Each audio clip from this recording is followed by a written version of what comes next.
It is incredibly difficult to write comedy because everybody laughs at different things.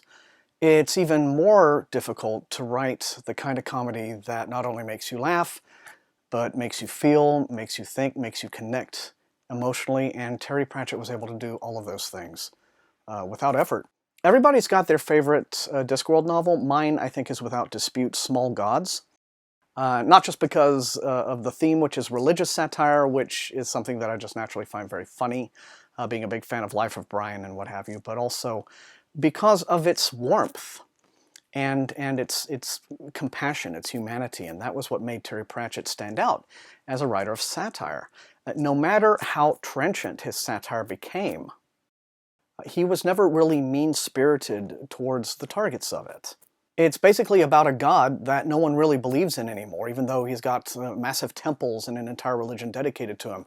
He has no real true believers except for this one very callow young acolyte, I guess. And so he appears to this boy, and the two of them have adventures together, and it turns out to be the story of a god who learns about humanity and compassion from a human, which is just beautiful. And it has an absolutely perfect ending. If there is a book that has ever been written, whether it's in fantasy, classic literature, anything, I don't care.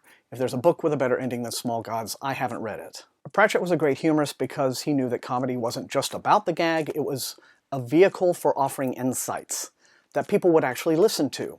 If you offer insights to people while at the same time making them laugh, they will listen to you. They will pay attention to your insights, and they won't just think that you are being pretentious and talking down to them and lecturing them. So you would get books like Monstrous Regiment, which would touch upon the Iraq War, a very touchy subject, or Thud, which was one of his later novels, and at times a very hard book, very brutal story, you know, in and amongst all the laughter.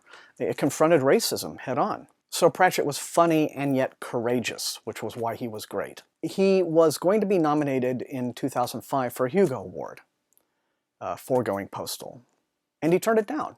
He recused himself from the nomination because he was already wealthy, already famous, and his attitude was, I don't need this. This isn't going to help me. It's not going to make any difference to my career, but it could make all the difference in the world to a new up-and-coming writer, someone has yet to establish themselves. And that was just pure integrity. That was what made him not just a great writer, but a wonderful man.